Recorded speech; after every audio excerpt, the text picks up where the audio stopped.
तो फिलहाल आपको बता दें, बाबा सिद्दीकी केस में एक आरोपी को 7 दिन की रिमांड भी मिली है और अब क्योंकि 2 को गिरफ्तार किया गया था, 2 अभी फरार हैं, कोर्ट के सामने उन्हें पेश किया गया। नाबालिग होने की बात वो कहते नजर आए उनके वकील कि वो नाबालिग है, लेकिन पुलिस ने भी वहां दलील दी कि नहीं, आधार कार्ड में तो उम्र जो है वो 21 साल है। तो फिलहाल 7 दिन की रिमांड मिली है। 14 दिन की रिमांड जरूर थी, लेकिन 7 दिन की रिमांड फिलहाल आरोपी गुरमैल, जो कि हरियाणा का बताया गया, उम्र इसकी 23 साल थी।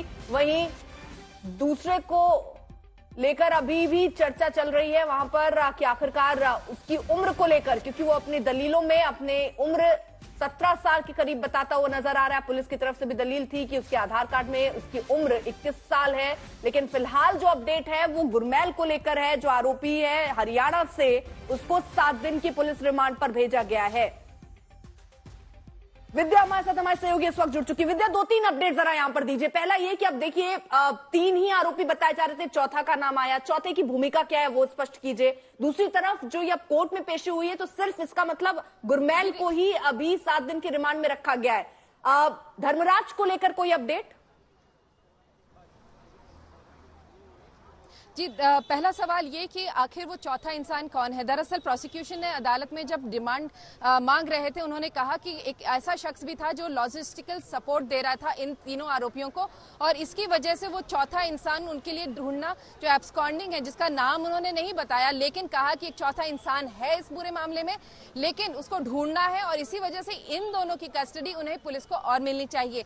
डिमांड 14 दिन की थी, मिली 7 दिन। लेकिन सबसे बड़ा पेंच मुंबई पुलिस के लिए इसमें आ गया कि कश्यप, जो अपने आप में कह रहा है कि मैं 17 साल का हूं, यानी कि उसे जुवेनाइल कोर्ट में दरअसल पेश करना चाहिए था, न कि इस अदालत में जो कि एडल्ट आरोपियों के लिए है। और यही वजह है कि अब, क्योंकि आप देख लीजिए, अगर जो डॉक्यूमेंट मजिस्ट्रेट ने मांगे कि अगर आप कह रहे हैं, पुलिस से कहा कि अगर आप कह रहे हैं कि एडल्ट है तो उसका डॉक्यूमेंट क्या है, तो पुलिस ने एक आधार कार्ड दिया जिसमें दरअसल इसका नाम ही नहीं था। फोटो जरूर था, लेकिन उसमें उसका नाम कुछ और था, यानी कि कश्यप नहीं था, उसका नाम रंजन कुमार गुप्ता था, यानी कि ये एक फोर्ज्ड आधार कार्ड था। तो और जिस पर कि 2003 की तारीख थी है, यानी कि 1 मार्च 2003 को ये शख्स रंजन कुमार गुप्ता पैदा हुआ था। तो अदालत ने यही कहा कि ये जो है, इसमें नाम तो आरोपी का नहीं है, फोटो भले ही है, लेकिन और अगर ये कह भी रहा है कि उसका आधार है, लेकिन अगर वो क्लेम कर रहा है कि वो जुवेनाइल है, तो इस पूरे पेज से निकलने का सिर्फ एक ही तरीका है, या तो कोई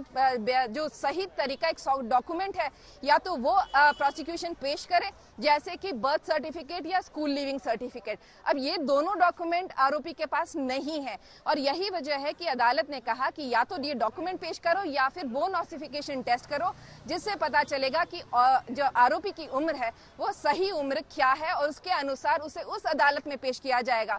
यानी कि अगर वो जुवेनाइल है तो उसे जुवेनाइल कोर्ट में पेश किया जाएगा, अगर वो मेजर है यानी कि 18 साल से ऊपर है तो इसी अदालत में उसे वापस पेश किया जाएगा।